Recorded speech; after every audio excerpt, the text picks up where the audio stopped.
وادی دہشت ایپیسوڈ 1۔ میرا نام حسن شاہ، میرا تعلق ایک امیر و کبیر گھرانے سے۔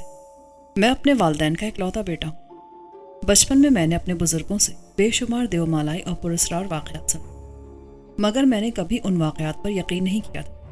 میری زندگی میں بے شمار رونگٹے کھڑے کر دینے والے واقعات گزرے۔ ان میں سے بعض تو ایسے خوفناک کہ جب بھی میں ان کو یاد کرتا ہوں تو خوف سے لرز اٹھتا۔ شاید اللہ تعالیٰ نے مجھے بہت سخت جان بنایا ہے، جس کی بنا پر میں اب تک زندہ ہوں۔ میں اپنی زندگی کے مافوق الفطرت واقعات سناؤں تو آپ کو یقین آ جائے گا کہ میں واقعی بہت مضبوط اعصاب کا مالک، ورنہ جو واقعات میری زندگی میں گزرے ہیں کسی عام آدمی پر گزرتے تو وہ زندہ نہ رہتا۔ اب میں آپ کو اپنے ہولناک ماضی کی طرف لے جاتا ہوں۔ میرا تعلق سید خاندان سے۔ میرے والد بہت ہی دولت مند آدمی۔ میرا تعلق شکر گڑھ سے۔ میرا بچپن اسی قصبے میں گزرا۔ اسکول سے فارغ ہو کر میں نے قصبے کو خیر بات کہہ دیا اور مزید تعلیم کے لیے شہر چلا گیا۔ وہیں سے میری زندگی میں انقلاب آیا۔ جب میں نے BA کا امتحان پاس کیا تو اس وقت میری عمر 24 سال تھی۔ کالج میں لوگ میری بہت تعریف کرتے تھے کہ خدا نے مجھے مردانہ وجاہت سے نوازا، اور یہ بات واقعی ٹھیک۔ میں جوانی میں بہت طاقتور، قد آور اور اچھی شکل و صورت کا مالک تھا۔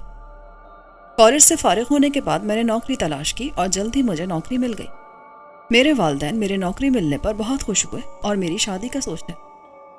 میری خالہ کی بیٹی نتاشا بہت ہی حسین اور اچھی لڑکی تھی۔ پورے خاندان میں اس کے حسن کا چرچا۔ جب میری والدہ نے خالہ سے بات کی تو خالو اور خالہ جان نے فوراً اس رشتے پر رضامندی ظاہر کر دی۔ اس طرح میری نتاشا سے شادی ہو گئی۔ وہ واقعی بہت اچھی لڑکی تھی۔ شادی کے 2 ماہ بعد میں کام کے سلسلے میں شہر سے باہر گئی اور پھر میری زندگی کے انقلاب کا دور شروع ہو۔ میں کام سے فارغ ہو کر واپس اپنے شہر جا رہا تھا۔ ریل گاڑی اپنے سفر پر رواں دواں تھی۔ رات کے 2 بجے اور گاڑی پوری رفتار سے چل رہی تھی۔ اچانک مجھے ایک آواز سنائی دی، بالک تم کہاں جا رہے ہو؟ میں اپنی سوچ میں گم تھا۔ آواز سن کر میں چونکا اور سر اٹھا کر بولنے والے کی طرف دیکھنے لگا۔ یہ ادھیڑ عمر کا آدمی تھا، لباس اور حلیے سے سادھو لگتا تھا۔ اس نے کالے رنگ کا چوغا پہن رکھا تھا، بال بہت لمبے تھے اور گلے میں موتیوں کا ہار تھا۔ رنگ سانولا اور شکل سے بہت کرخت معلوم ہوتا تھا۔ میں نے اس سادھو قسم کے آدمی کو اپنے شہر کا نام بتایا اور پوچھا کہ آپ کون ہیں؟ پہلے تو مجھے اس ڈبے میں نظر نہیں آئے۔ وہ سادھو دھیرے دھیرے چلتا میرے نزدیک پہنچا۔ بالک مجھے تم سے ایک ضروری کام ہے، اگلے اسٹیشن پر اتر جانا۔ یہ بات تمہارے حق میں بہتر ہوگی، ورنہ تم نقصان میں رہو گے۔ یہ کہہ کر وہ سادھو چلتی ٹرین سے اتر گیا۔ میں اس کے جانے کے بعد سخت حیران ہوں کہ یہ کون تھا جو مجھ سے میرے شہر کا نام پوچھ کر اور مجھے اگلے اسٹیشن پر اترنے کا کہہ کر چلتی ٹرین سے باہر کود۔ میں نے بے اختیار باہر دیکھا مگر مجھے کوئی نظر نہ آیا۔ سارے مسافر اس وقت سو رہے تھے۔ اچانک ٹرین آہستہ ہوئی اور ایک چھوٹے سے اسٹیشن پر رک گئی۔ میرے کانوں سے اس سادھو کی آواز ٹکرائی، بالک فوراً اس ٹرین سے اتر جاؤ۔ میں بے اختیار ٹرین سے باہر آ گیا۔ یہ ایک چھوٹا سا اسٹیشن۔ تھوڑی دیر بعد ٹرین چل پڑی۔ جب ٹرین میری نظروں سے اوجھل ہو گئی تو اچانک میں چونکا کہ یہ میں نے کیا کر دیا۔ میں ٹرین سے نیچے کیوں اتر آیا؟ پھر سب کچھ یاد آ گیا کہ سادھو کی آواز پر میں نے یہ سب کیا ہے۔ میں بہت حیران تھا کہ میں نے یہ سب کچھ کیوں کیا۔ وہ سادھو کون تھا اور اس کی آواز سننے کے بعد میں بے اختیار باہر کیوں اتر گیا؟ اب جو میں نے غور کیا تو دیکھا کہ یہ غیر آباد اسٹیشن تھا۔ رات کے 3 بج رہے تھے۔ میں اس بات پر بھی سخت حیران ہوا کہ رات کے 3 بجے اس غیر آباد سنسان اسٹیشن پر گاڑی کیوں رکی؟ اچانک میرے ذہن میں پھر اسی سادھو کی آواز گونجی، بالک اپنی آنکھیں بند کرو۔ مگر میں نے آنکھیں کھلی رکھی۔ سادھو کی آواز دوبارہ سنائی دی، بالک میری بات پر عمل کرو۔ میں ایک دفعہ پھر بے اختیار ہو گیا اور میری آنکھیں بند ہو گئیں، جیسے کسی نے زبردستی میری آنکھیں بند کر دی۔ آنکھیں بند ہوتے ہی میرا ذہن سوتا چلا گیا۔ جب مجھے ہوش آیا تو میں نے خود کو ایک ہولناک کمرے میں پایا۔ کمرے کی دیواریں انتہائی کالی تھیں۔ چھت پر جالوں نے ڈیرا لگا رکھا تھا۔ میں نے پیچھے مڑ کر دیکھا تو لرز اٹھا۔ میرا سانس اندر ہی رہ گیا۔ دیوار پر ایک انتہائی خوفناک دیو ہیکل آدمی کی تصویر تھی۔ یہ دیو ہیکل آدمی انسان کم اور ریچھ زیادہ دکھائی دیتا تھا۔ شکل انتہائی خوفناک۔ اس ریچھ نما انسان کے بال بہت لمبے تھے جو بہت الجھے ہوئے تھے۔ ایسا معلوم ہوتا تھا جیسے وہ صدیوں سے نہایا نہ ہو۔ رنگ انتہائی کالا بھجن۔